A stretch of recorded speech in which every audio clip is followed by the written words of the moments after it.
Messier, professor Rousseau, que veio, né, nos prestigiar com esses excelentes debates, o professor Leonel Severo Rocha.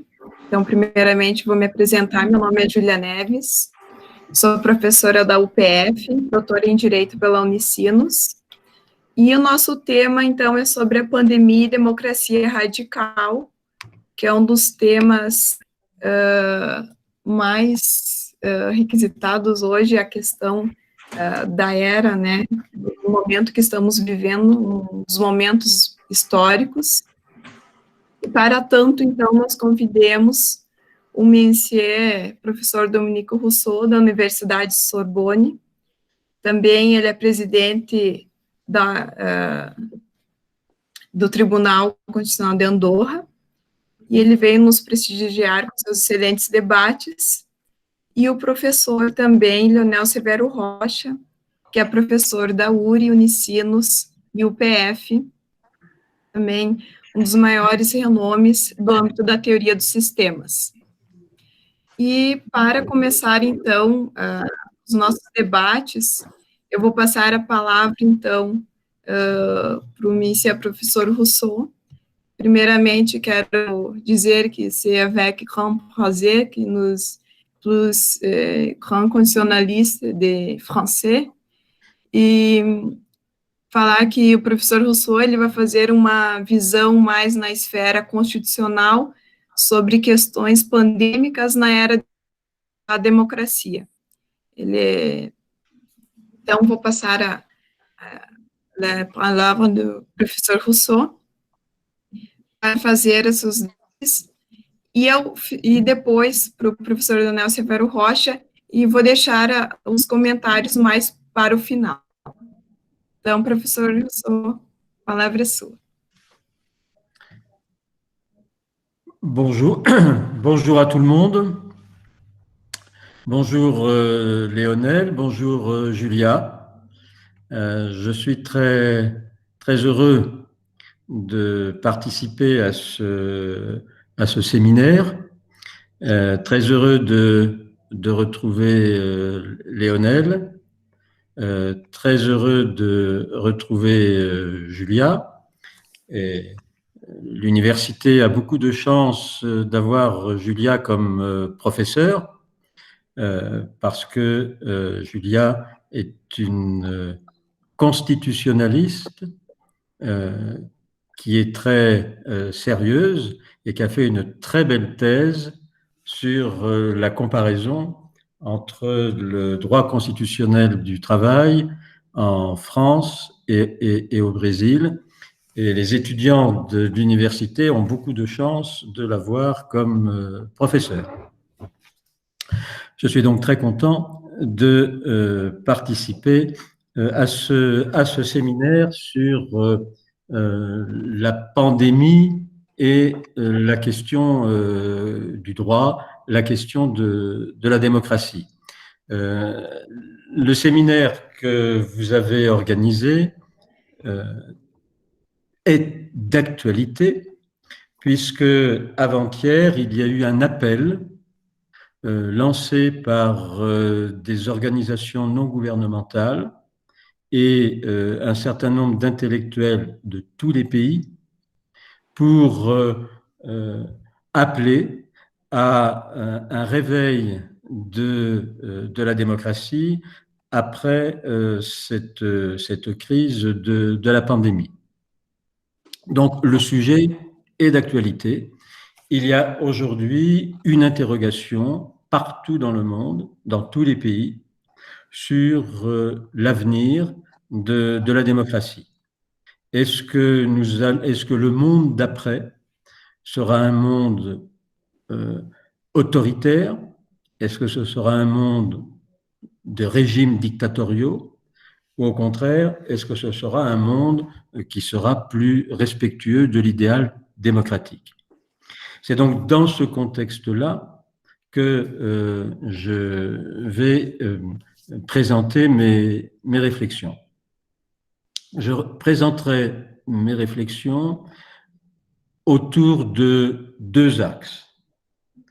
Premier axe, dans quel contexte se pose la question de la démocratie? Pourquoi cette première partie? Pourquoi cette première interrogation? Parce que une réflexion universitaire, une réflexion intellectuelle ne se fait jamais de manière abstraite. Michel Foucault parlait des conditions dans lesquelles un discours est tenu.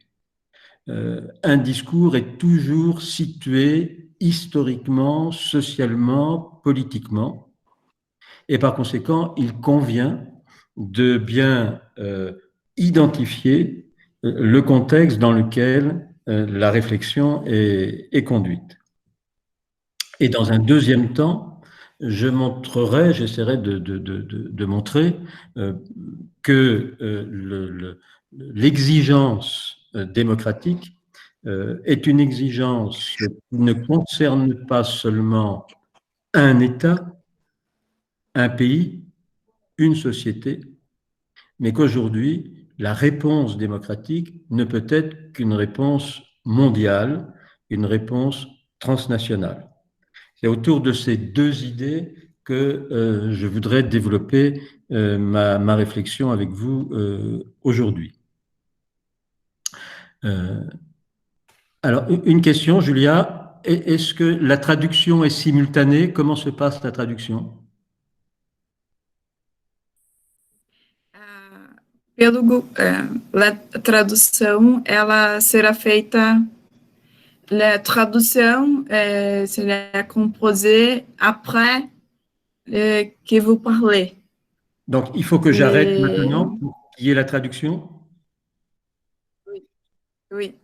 D'accord. Je fais après que tu parlais, je fais un résumé. D'accord. Et donc, je continue. Je continue. Oui. Bon. Oui. Alors, premier axe, quel est le contexte de la réflexion constitutionnelle? Ce contexte, c'est d'être un fait social total.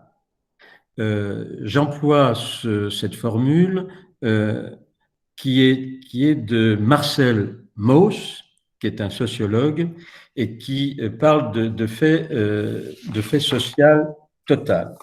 Alors, qu'est-ce que c'est qu'un fait social total?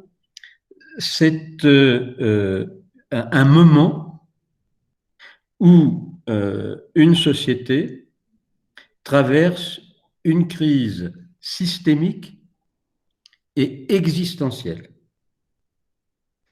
Alors, revenons sur les deux points. Pourquoi crise systémique? La crise actuelle n'est pas une crise du coronavirus. C'est pas une crise sanitaire. C'est une crise systémique.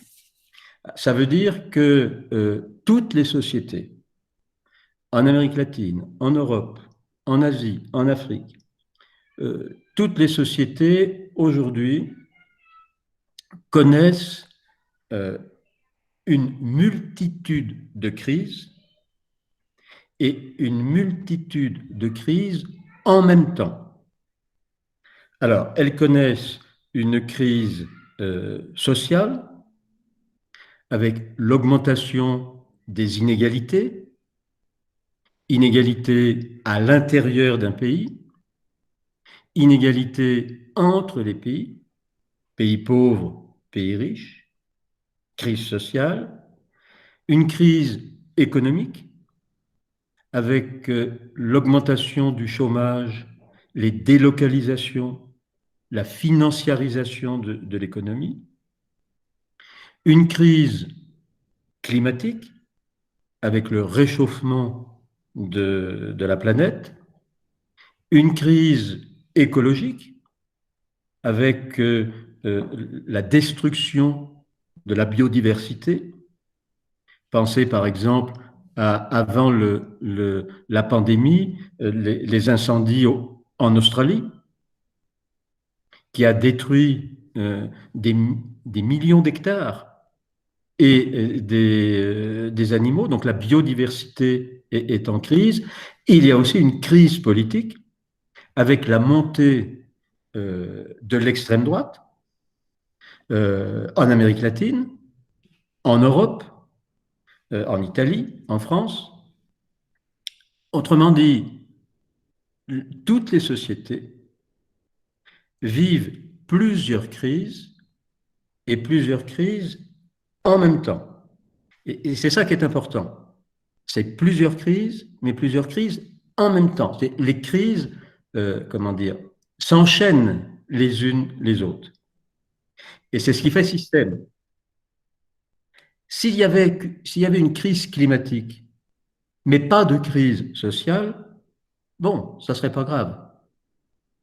Là, il se trouve que au même moment, il y a une accumulation de crises et cette accumulation de crises fait système, de sorte que nos sociétés, toutes les sociétés sont, comment dire, près du burn-out.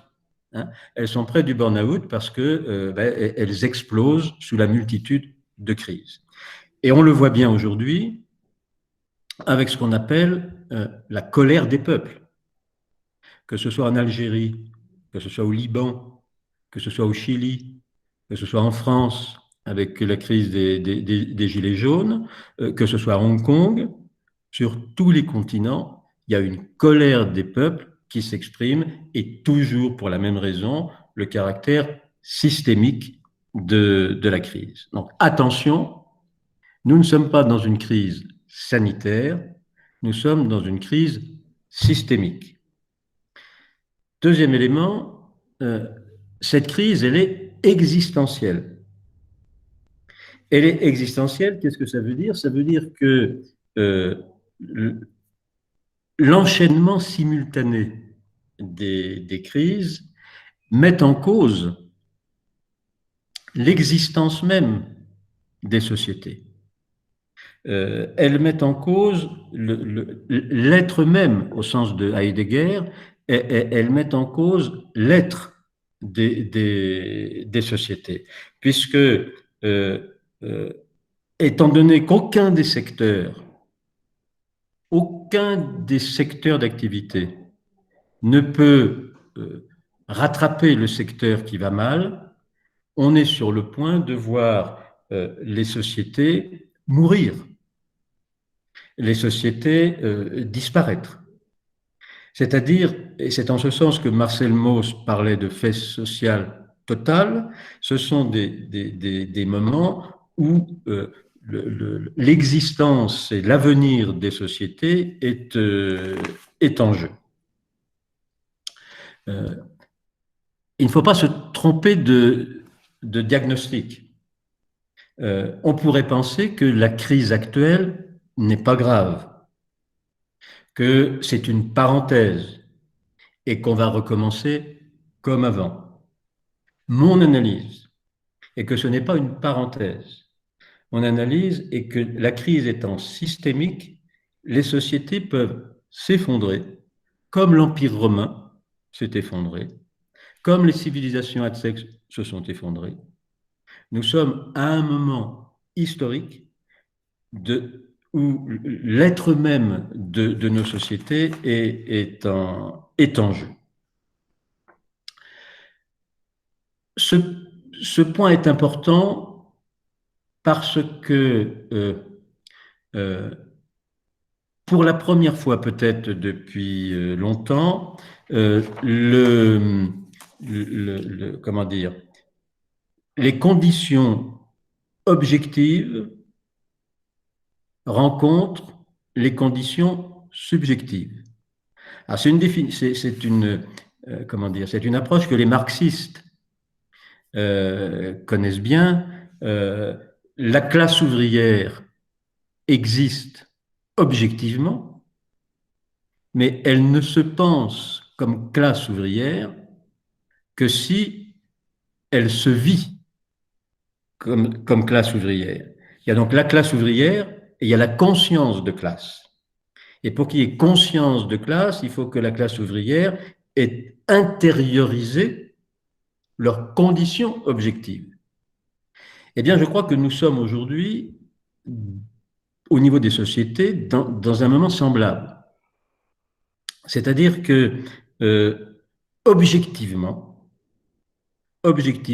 il y a longtemps que les sociologues, les économistes, les politistes, les philosophes, il y a longtemps que les intellectuels critiquent l'organisation actuelle des sociétés et disent que l'on va dans le mur, que ce n'est plus possible de continuer avec les inégalités, que ce n'est plus possible de continuer de détruire la nature, que ce n'est plus possible de laisser l'extrême droite. Donc depuis longtemps, objectivement, on savait, mais subjectivement, les sociétés, les peuples pensaient que ce discours était un discours d'intellectuel, que c'était pas vrai, que c'était des grandes phrases, mais qu'en réalité, non, ça allait continuer. Or, aujourd'hui, les sociétés intériorisent cette idée que la crise est systémique et la crise est existentielle. Et c'est pour ça qu'on voit partout dans les sociétés, on voit partout se lever une interrogation sur le monde d'après. Avant, les réflexions sur un monde meilleur, c'était réservé aux philosophes. Là, aujourd'hui, les peuples intériorisent que ça ne peut pas continuer. Et par conséquent, le contexte intellectuel qui est le nôtre est celui d'une prise de conscience subjective des conditions objectives de la crise de la démocratie représentative et du système capitaliste, du système d'économie libérale. Il y a longtemps que cette critique était faite, mais elle n'était pas vécue, elle n'était pas intériorisée par les peuples, de sorte que ça continuait. Là, aujourd'hui, l'objectif rencontre le subjectif, de sorte que nous sommes dans un contexte d'écoute, de réception, pour travailler sur un monde d'après qui est différent de ce qu'il y a encore 5 ou 10 ans. Donc voilà le contexte dans lequel on est. Le contexte dans lequel aujourd'hui nous pensons, c'est une crise systémique, une crise existentielle et une crise historique. Dans ce contexte, quelle peut être la place de la Constitution? Quelle peut être la place du droit? Quelle peut être la place des droits de l'homme dans ce moment-là particulier? Dans ce moment où les sociétés ont conscience qu'elles peuvent mourir, que peut dire le droit? Que peut dire la Constitution? Que peut dire les droits de l'homme? La liberté d'aller et venir, le droit à la vie privée, la liberté de circuler. Que peut dire le droit? A priori, on pourrait dire que le droit ne peut pas dire grand-chose. On pourrait penser que dans ce contexte actuel, bon, la Constitution, c'est pas important. Les droits, la liberté d'aller et venir, tout ça, c'est pas important. Ce qui est important, c'est la santé. Et par conséquent, les juristes, ils sont bien gentils, mais ils sont embêtants en disant que il faut respecter la liberté d'aller et venir, il faut respecter la vie privée, il faut respecter la liberté individuelle. Est-ce que finalement, le droit ne serait pas un obstacle. Et certains le considéraient déjà avant. Pour les populistes et pour l'extrême droite, les droits de l'homme sont des obstacles. Pour les populistes et l'extrême droite, les droits de l'homme et la Constitution doivent être supprimés. Je ne veux pas parler du Brésil, parce que je souhaite venir au Brésil. Mais je vais parler de l'Europe. En Pologne, en Hongrie, que font les gouvernements d'extrême droite de Orban? Ils suppriment les droits. Ils suppriment la liberté de la presse. Ils suppriment les libertés universitaires. Ils suppriment les juges constitutionnels. Ils limitent l'action des juges. Autrement dit, avant même la crise, nous étions dans un moment où la pensée politique était une pensée qui critiquait la démocratie et qui critiquait les droits de l'homme. Pensez à Donald Trump. Hein, pensez à Donald Trump qui, évidemment, met en avant la force, met en avant la relation directe populiste et porte atteinte aux droits des minorités, aux droits des Noirs, aux droits des transsexuels, des homosexuels, etc. Et donc, il y a dans ce contexte, la crise systémique intervient dans un moment où la Constitution était déjà considérée comme dangereuse et inutile. Les droits de l'homme, c'est pas bien. Les juristes nous embêtent. On les met en prison ou bien on diminue leur action. Il y a un entretien que Poutine, le président Poutine, a accordé au Financial Times à l'été 2019, où Poutine disait: la démocratie, c'est une idée périmée. C'est une vieille idée qu'il faut mettre au musée. Désormais, le modèle politique, c'est les régimes autoritaires. La Chine, la Russie, Trump. Et donc, attention, nous sommes aujourd'hui dans un contexte où je dis les sociétés peuvent mourir, et nous sommes dans un contexte où les droits de l'homme étaient considérés comme dangereux. Donc, il faut faire doublement attention. Je considère, moi, je considère que dans la période actuelle,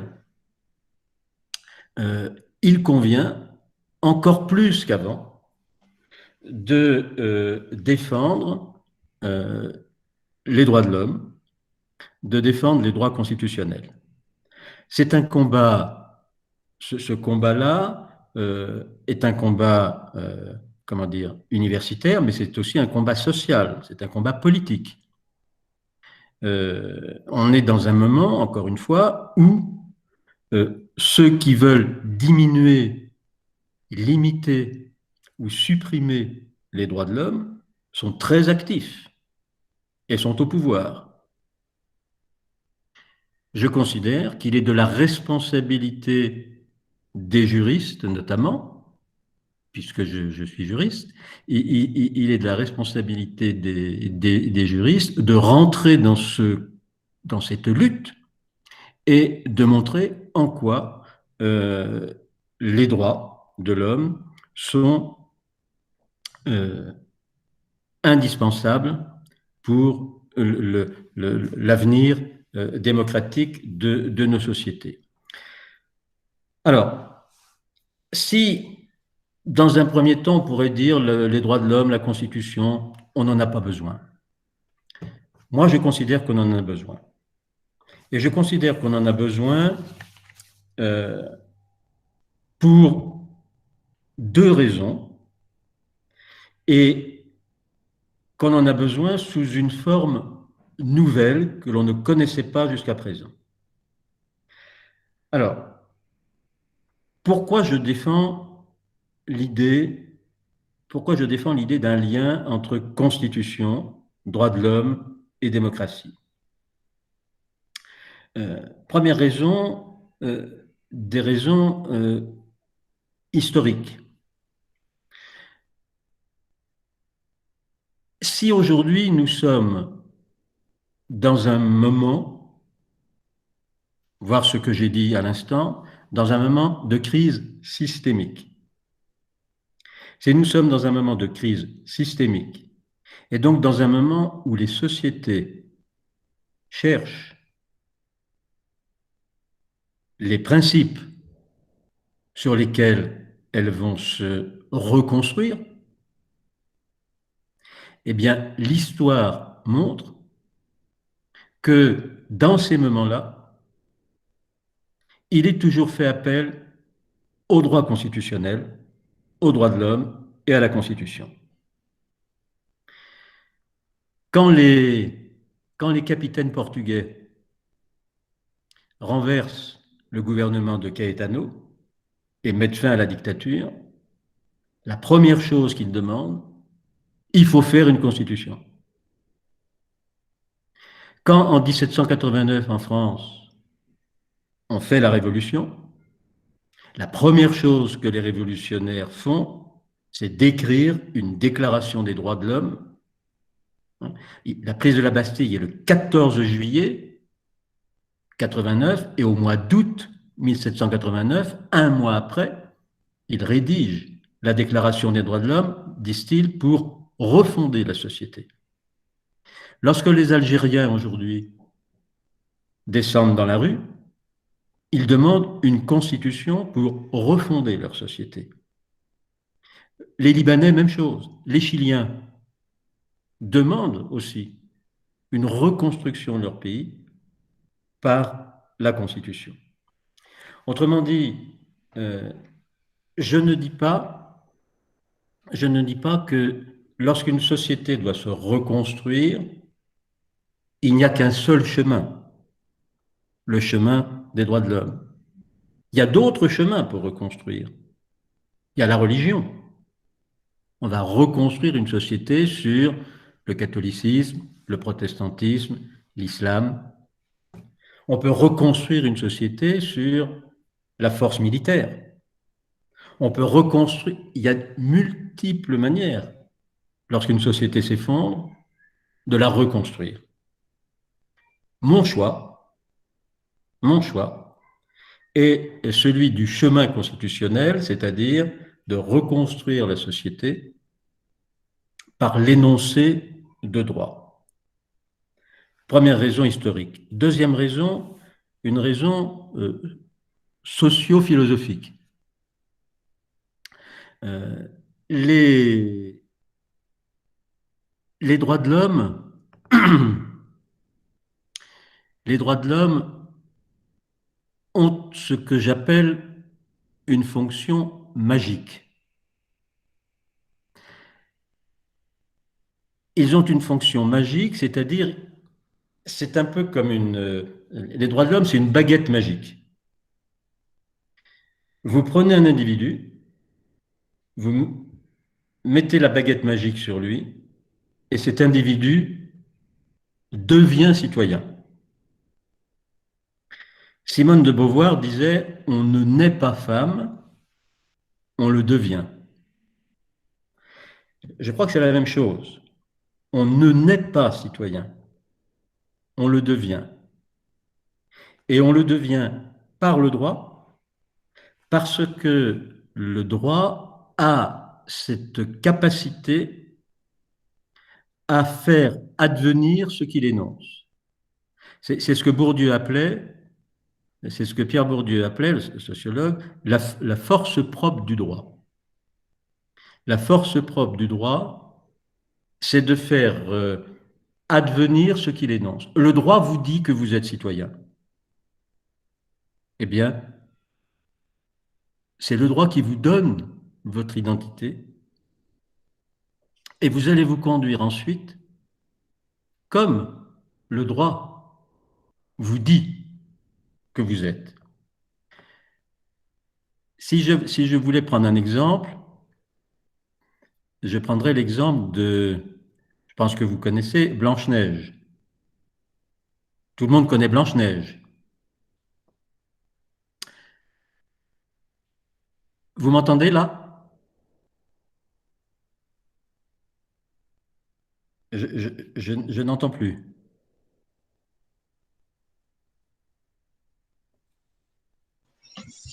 Oui, C'est bon? c'est bon. Bon.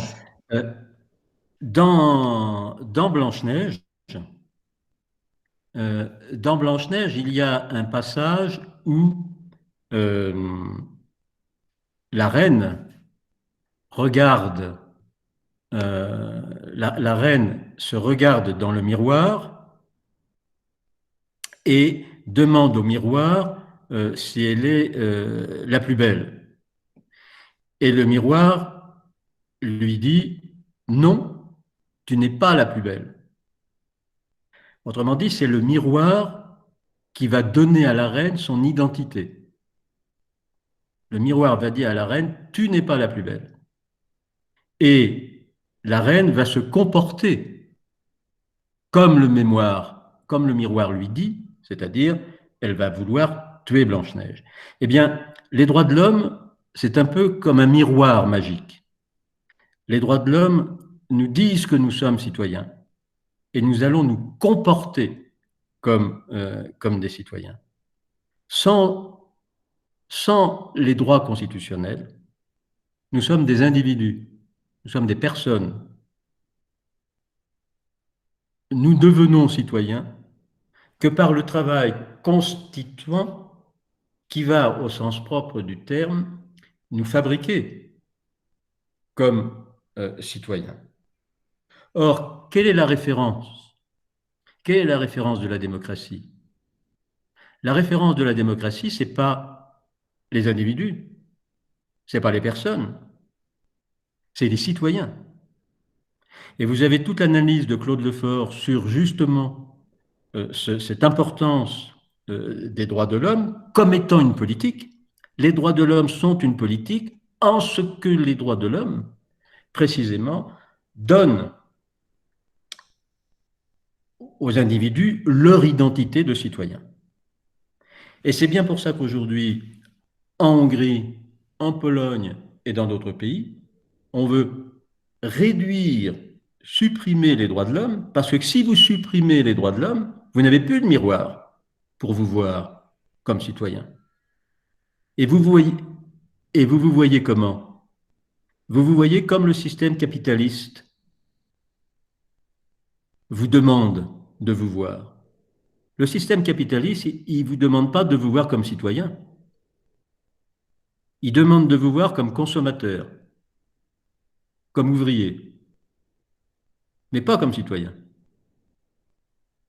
Et la démocratie représentative, elle demande de vous voir non pas comme citoyen, mais comme électeur. Comme électeur. Par conséquent, le droit constitutionnel, qui vient après la crise, doit être celui qui construit la figure du citoyen, qui va servir de référence pour la reconstruction, la refondation de sociétés au bord du gouffre.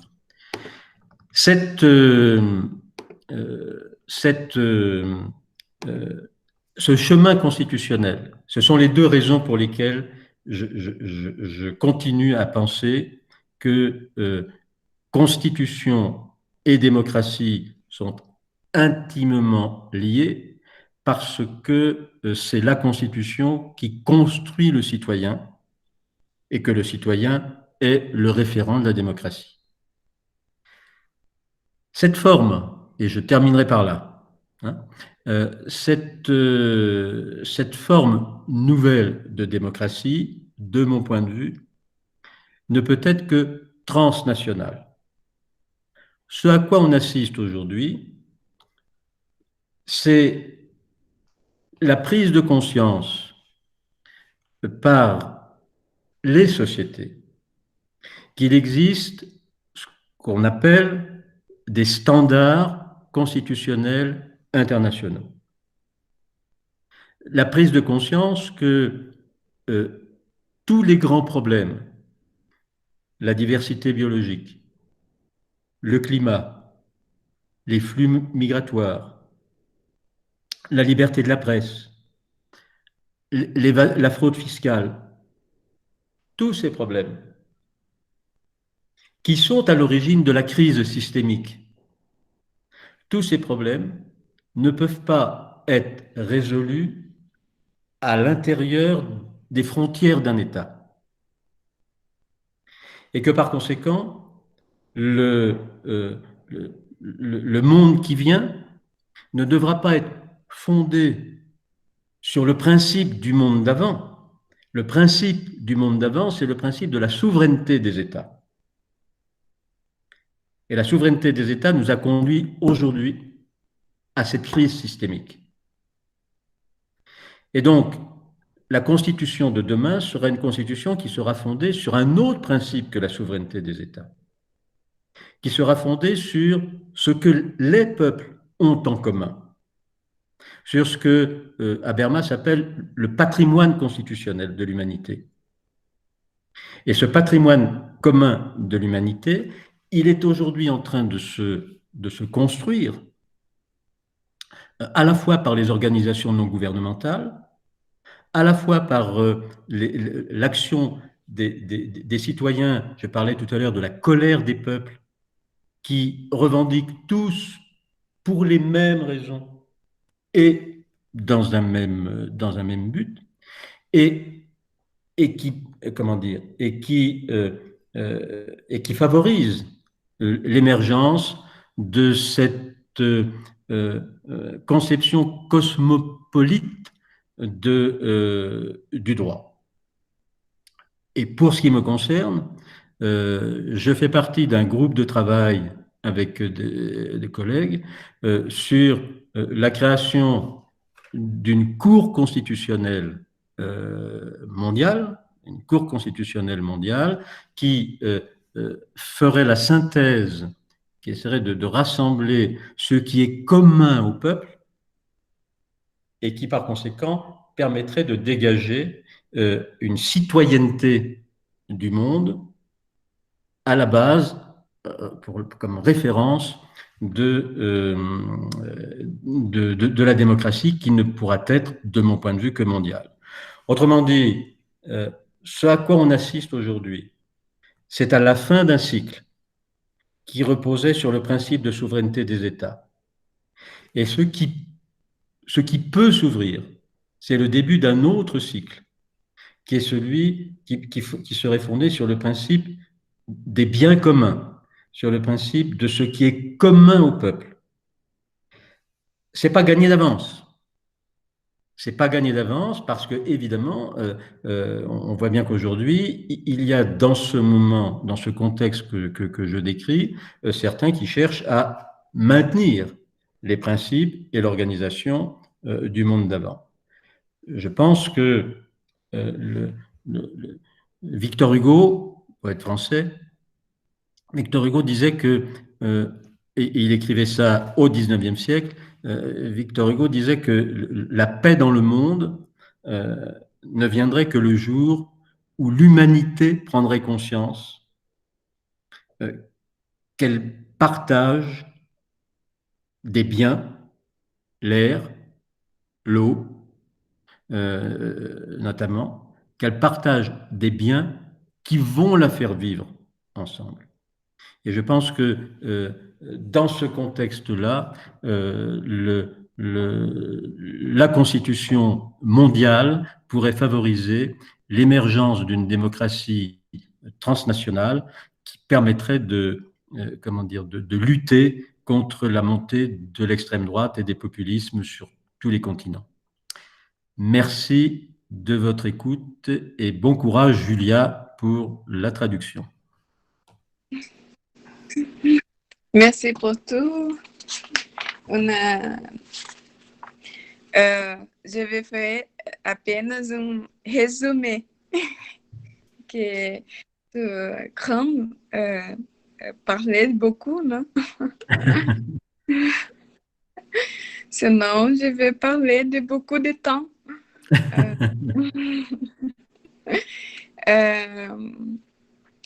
Monsieur professor Dominique Rousseau foi meu co-orientador na Universidade de Sorbonne. Tive uma grande honra, até inclusive, depois na minha fala, vou mostrar depois o livro que ele referente à minha tese. Antes, eu acho que primeiramente eu vou fazer uma pequena traduçãozinha sobre as principais questões que o professor Rousseau mencionou. A grande questão, então, que ele nos apresenta é sobre essa criação, né, do que ele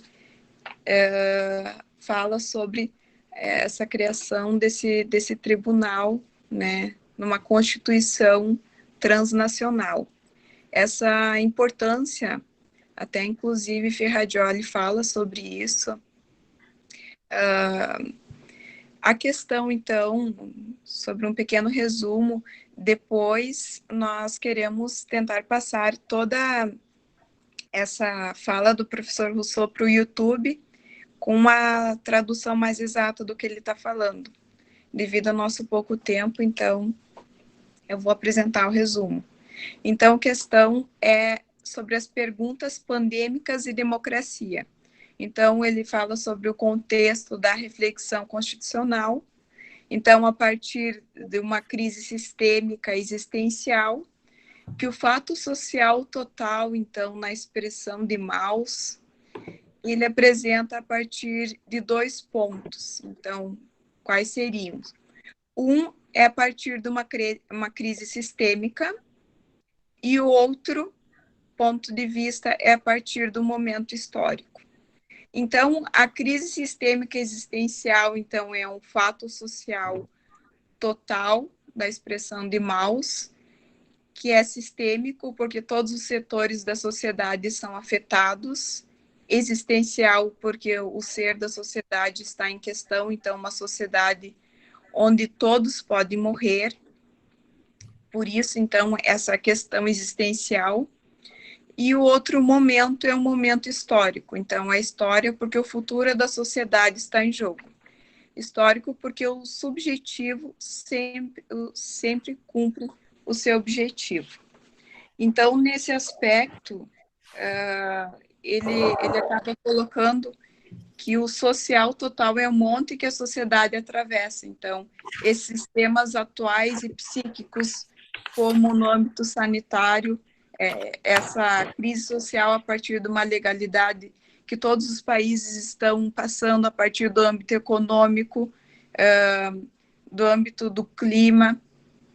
Então, a partir da análise ecológica, se nós notarmos, antes era toda baseada a partir da destruição da biodiversidade, onde bilhões, né, onde toda a sociedade ela vive essa crise, tudo ao mesmo tempo. Então, é uma maneira mundial que estamos passando, uma maneira histórica, e essa análise dessa crise, ela atravessa, né, ela atravessa continentes. Então, a questão que ele apresenta é qual o papel da ideia constitucional nesse contexto. E ele acaba colocando assim que, a priori, nenhum papel. Então, como sempre, o professor Dominique Rousseau, ele traça a análise assim, o importante é a saúde e a economia. Hoje em dia, nós notamos, assim, numa forma concreta, sim, o direito é importante, mas o momento agora, ele é muito concreto nas palavras dele.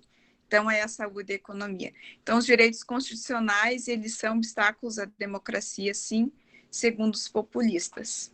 Se nós formos analisar, até inclusive, depois eu vou entrar mais em debate sobre isso, a respeito da análise do Ferrajoli, que ele fala a questão do que um caminho sociofilosófico, né, a partir dessa Constituição transnacional. Qual a real importância? E o professor Dominique Rousseau, ele traz de uma maneira excelente, inteligente, brilhantemente sobre essa real importância, né, defendendo os direitos do homem, os direitos constitucionais, mas baseado no quê? Na responsabilidade dos juristas. Eles são importantes, assim como ele também é um jurista, né?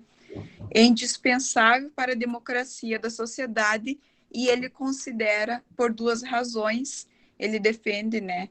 Porque ele defende a ideia da Constituição e da ideia da democracia, que ele diz que defende através de duas formas, histórica e a social-filosófica.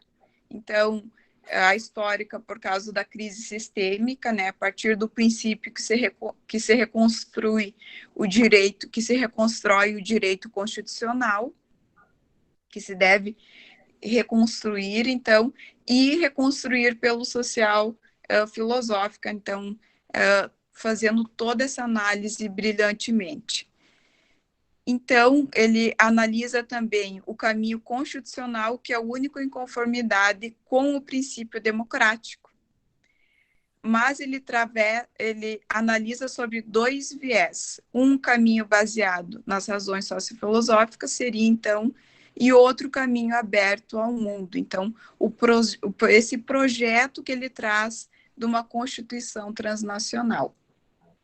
E ele fala sobre, ele é habermasiano, e ele traz toda essa análise, né, do patrimônio constitucional da humanidade, sobre a Corte Constitucional, que ele faz vários debates sobre isso, até inclusive o tempo dele é bem precioso, né, nos deu a honra de nos prestigiar, então, como referencial mundial, e ele traz, de uma maneira muito brilhante, esse aspecto do princípio do bem comum para o povo, né?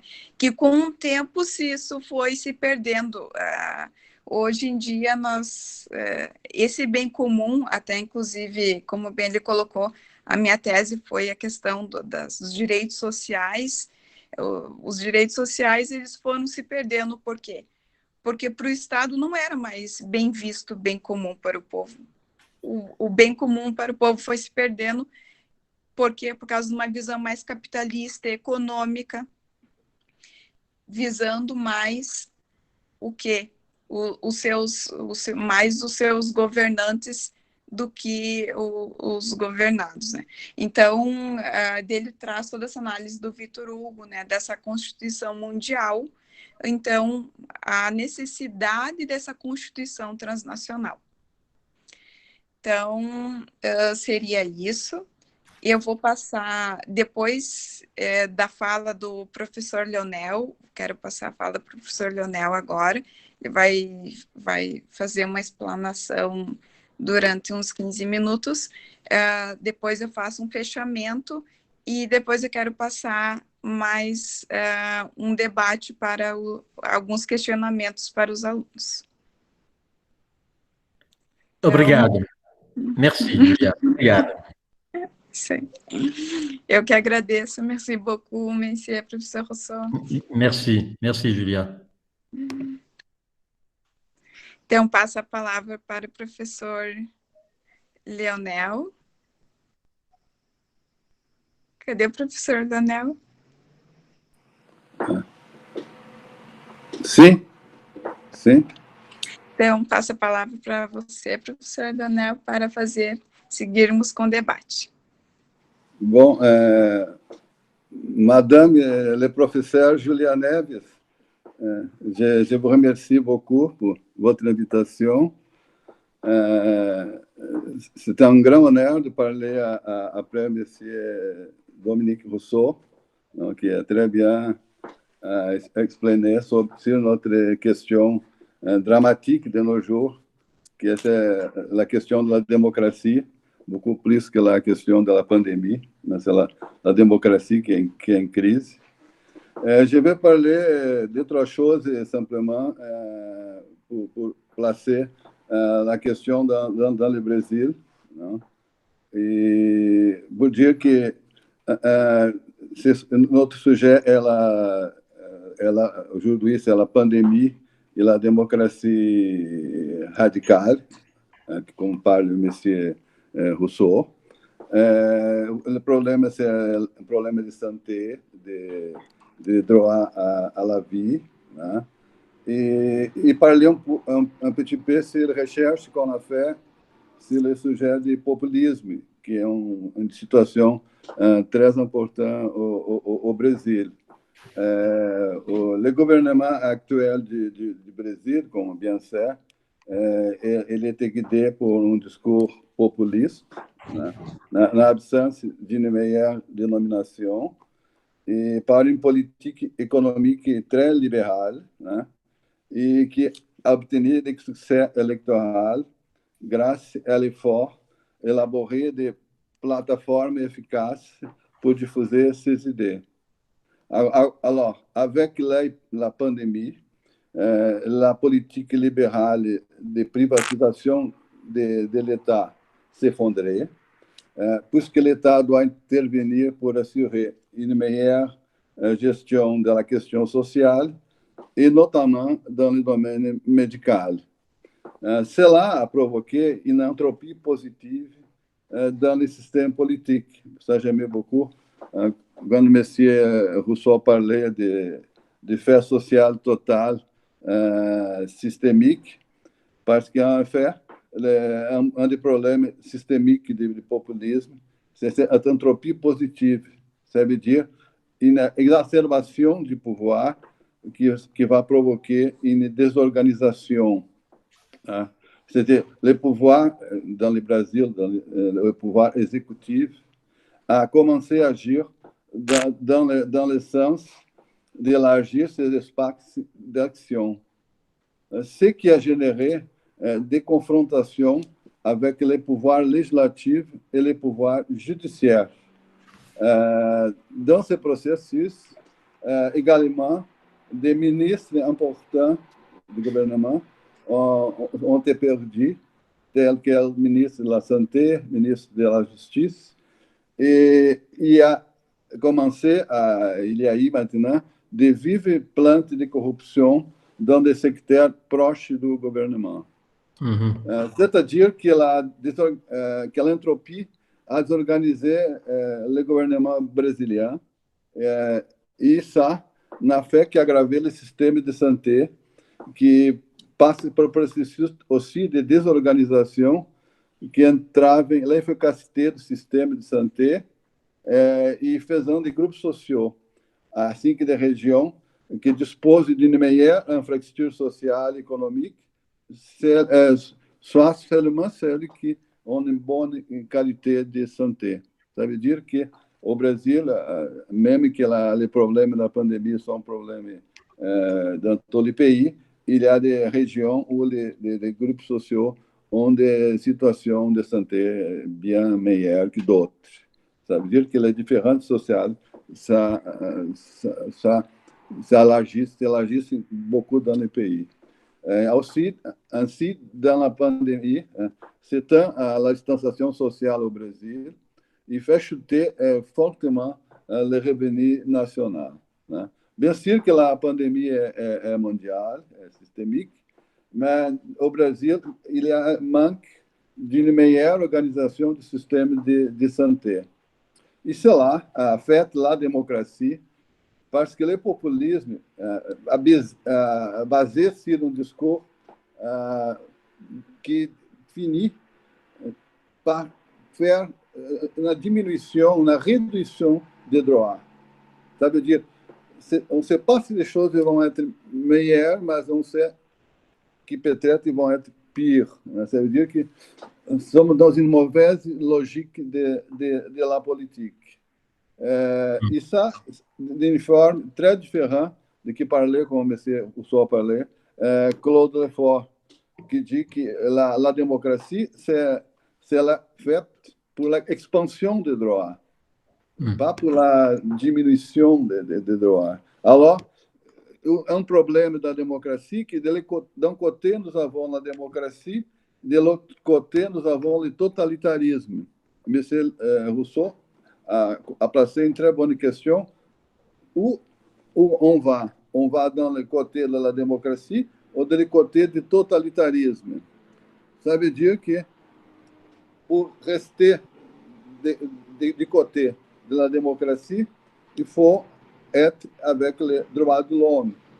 Les droits de l'homme sont prévus au Brasil dans la Constitution de 88 et le droit à la santé est un droit fondamental et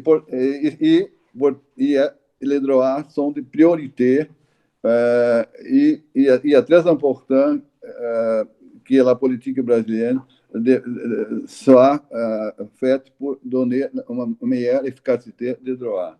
La Constitution brasileira de 88 a dit que o Brasil é um État démocratique et basé sur les droits de l'homme. Alors, qu'est-ce qui se passe? Les droits de l'homme sont historiquement liés à la division des pouvoirs. Montesquieu a parlé de ça, et parlait aussi de la Constitution. Et dans les pays, dans les États-Unis, par exemple, dans l'indépendance des États-Unis, la Constitution américaine, ela prévoit les droits de l'homme. Ça a fait avec Alexis de Tocqueville, a parlé que la division de pouvoir, c'était très important pour faire d'un pays une démocratie. Ça veut dire que dans le Brésil, il y a une chose très intéressante aujourd'hui, parce que le pouvoir exécutif, il n'a pas eu de pleine disposition de faire tout ce qu'il voulait, parce qu'il y a aujourd'hui un affrontement très intéressant entre les pouvoirs exécutifs, législatifs et les judiciaires.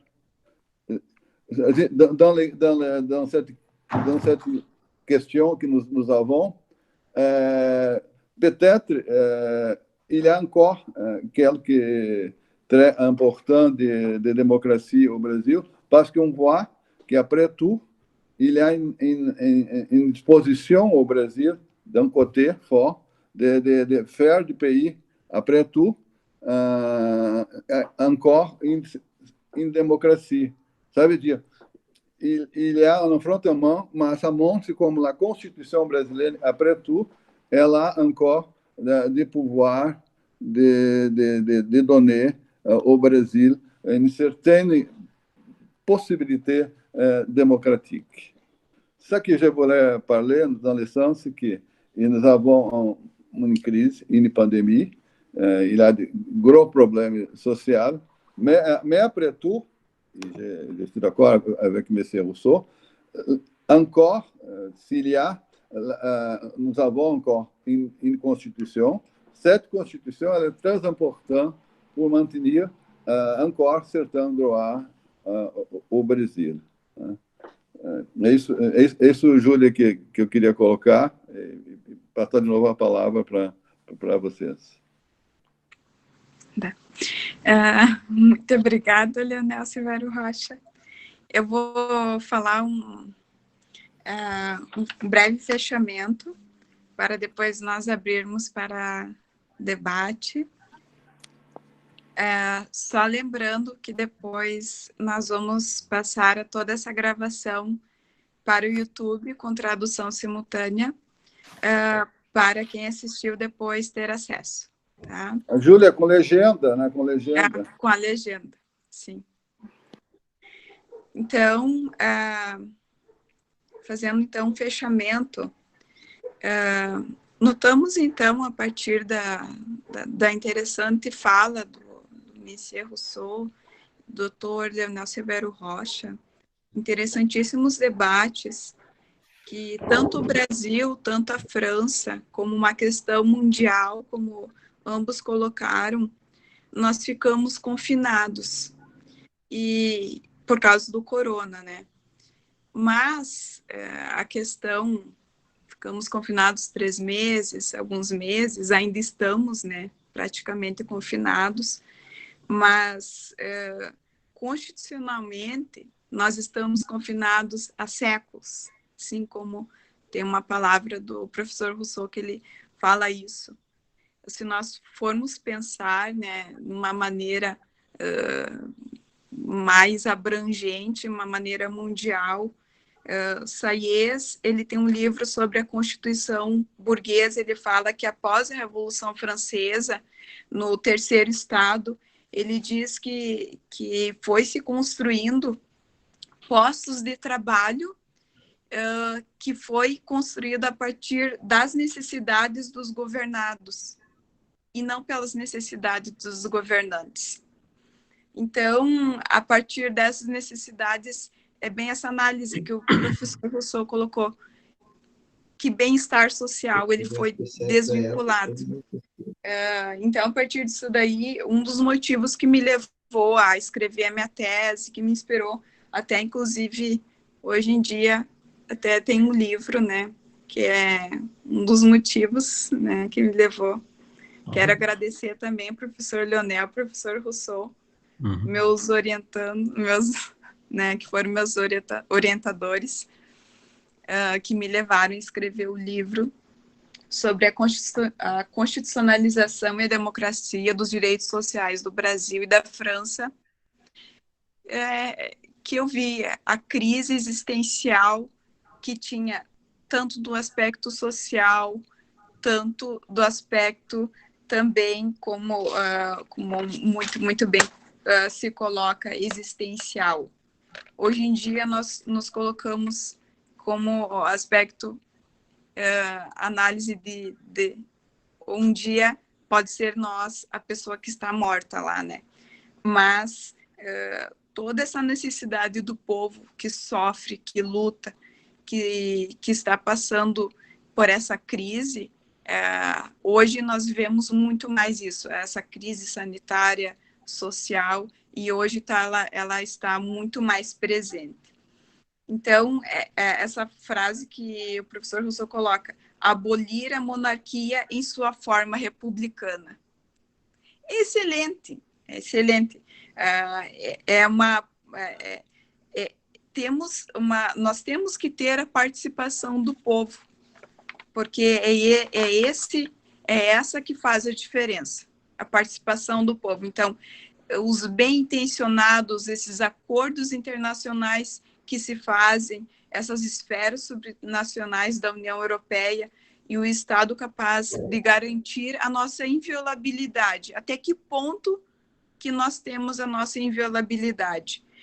O Ferrajoli, ele fala sobre uma Constituição que não é a vontade da maioria, e sim a garantia de todos. Bem é o link assim, dessa importância de se construir uma Constituição global. Por quê? Porque nós temos crises globais. Nós temos e nós precisamos de que exijam soluções globais. Então, a necessidade de se construir constituições globais. Tenha um livro do Luhmann que ele fala sobre a improbabilidade da comunicação. E nós notamos sobre a improbabilidade da comunicação na era da pandemia, sobre fechar fronteiras. Afinal, fechar fronteiras para salvar quem, né?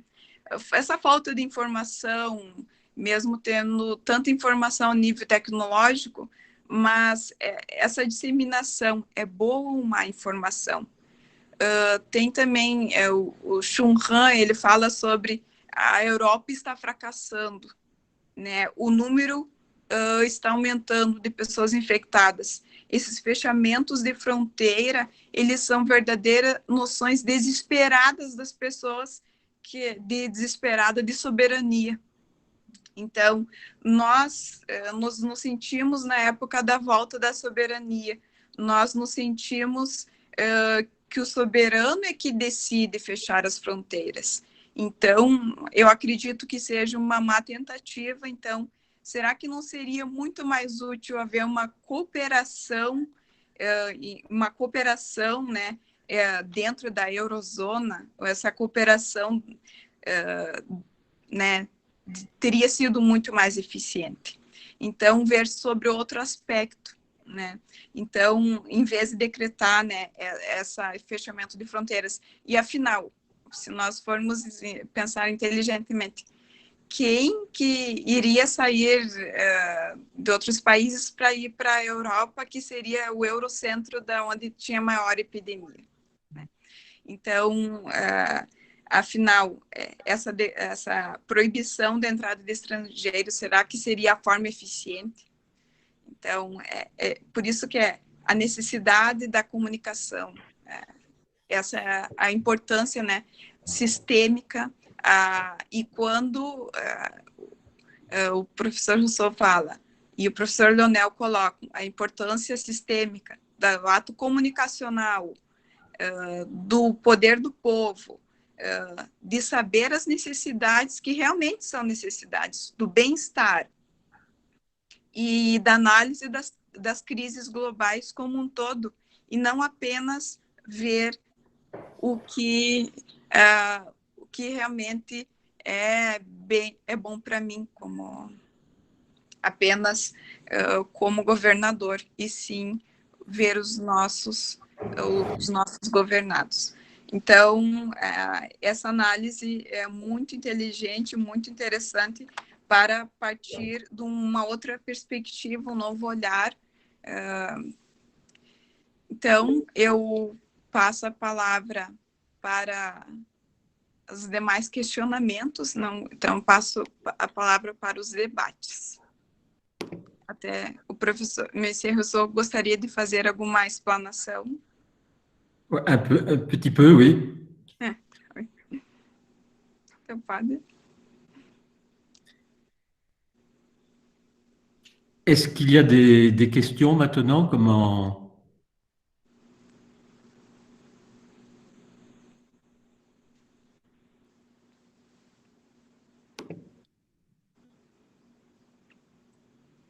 Qui va parler maintenant? Professor, agora eu gostaria de abrir para debates. Não sei se alguém teria alguma dúvida, a questão de alguma fala do professor Rousseau, professor Leonel. Je vais parler question pour moi, pour vous, pour Leonel, ou pour moi. Je ne sais pas pourquoi. Então, abro para debates. Est-ce que je peux poser une question? Sim. Je peux poser une question? Sim, oui. Alors, d'abord, je voudrais vous remercier, Julia, pour avoir organisé ce séminaire. Je pense que l'université a beaucoup de chance de vous avoir comme professeur, que les étudiants aussi doivent avoir beaucoup de chance, parce que vous avez fait une très belle thèse. Alors, c'est le livre, là. Vous me le montrez? Sim, Montrez. oui. Moi, je ne l'ai pas vu, moi. Je ne l'ai pas vu, moi. Voilà. Ah, très, très bien. Très bien. Voilà. Et vous ne me l'avez pas envoyé. Ah, je vais envoyer pour toi, oui. Bon. Oui. Je D'accord. vais envoyer pour l'université de Sorbonne. Bon, très bien. Non, mais c'est très, je suis très content et je pense que ce que vous avez dit montre que vous êtes une très bonne professeure, et je pense qu'avec Léonel, on est très contents tous les deux de vous voir aujourd'hui. Une question. Il faudra traduire ce que je viens de dire, hein. Ah oui, d'accord. Une question. Le Brésil est un État fédéral. Est-ce que la question de la crise pandémique, est-ce que selon vous, l'organisation de l'État, État fédéral ou État unitaire, est-ce que ça a une influence sur la manière de gérer la crise? Autrement dit, est-ce que la crise a été mieux gérée au sein des États fédérés ou au contraire, est-ce que la crise aura été mieux gérée par l'État fédéral? Il y a eu un débat en Europe en comparant la France et l'Allemagne. L'Allemagne est un État fédéral et donc les compétences en matière de santé, les hôpitaux par exemple, relèvent des États fédérés. Donc chaque État fédéré avait sa politique. En France, c'est pas un État fédéral, c'est un État unitaire. Et c'est donc Paris qui a géré pour l'ensemble du territoire. Alors, selon vous, selon l'expérience brésilienne, est-ce qu'il y a une différence dans le mode de gestion de la crise entre un État fédéral et un État unitaire? Alors, c'est une question pour vous, Julia. C'est une question aussi pour Léonel.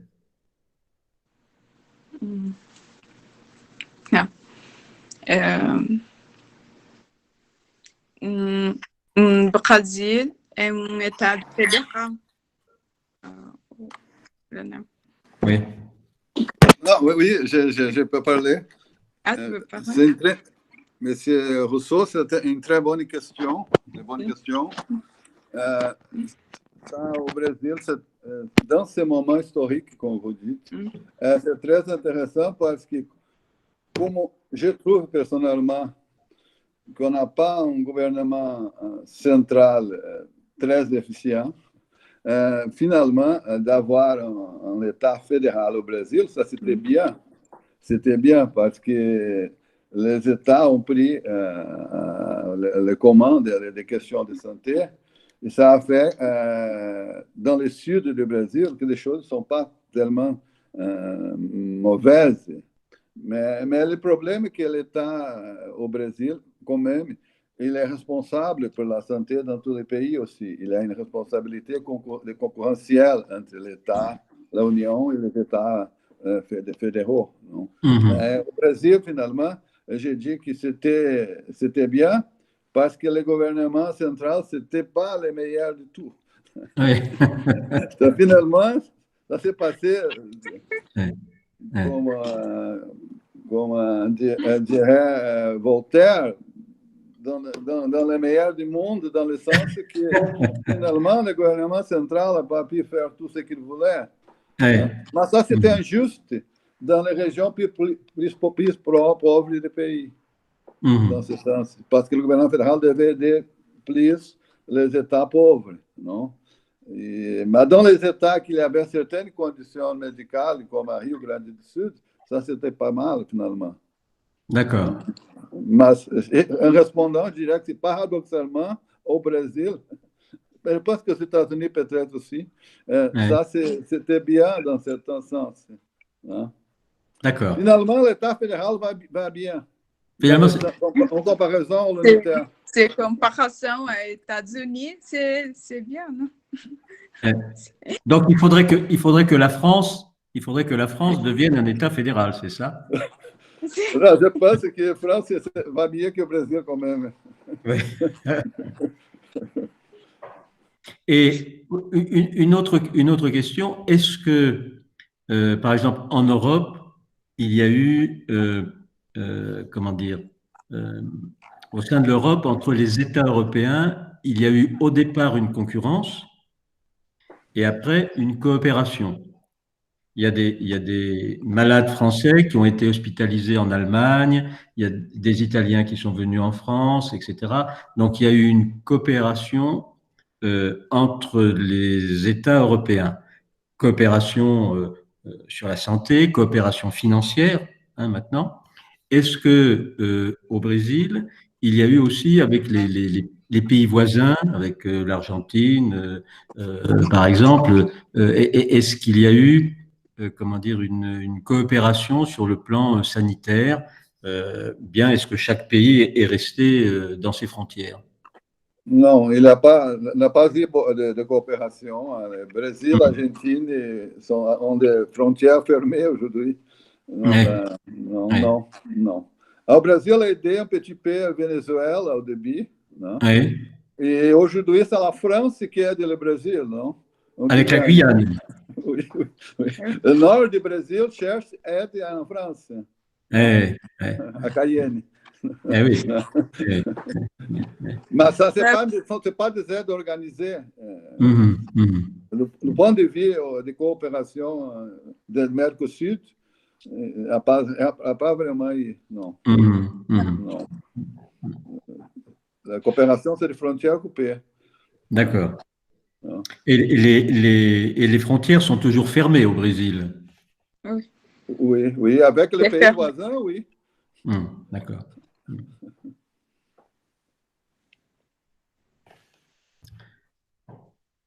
Júlia, pode falar.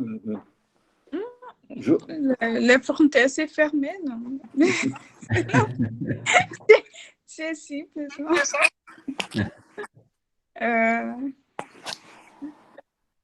Acho que você deve encerrar, Júlia, agradecendo as pessoas. Eu acho que não tenho nenhuma questão do público.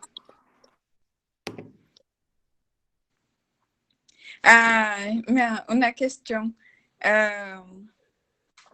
Como está le débat para a criação do Tribunal Constitucional International? International? Si c'est bien ou non? C'est quoi? C'est como as pessoas, eles... Como as pessoas, elas... C'est positive ou négative? Alors, la création du tribunal. Alors,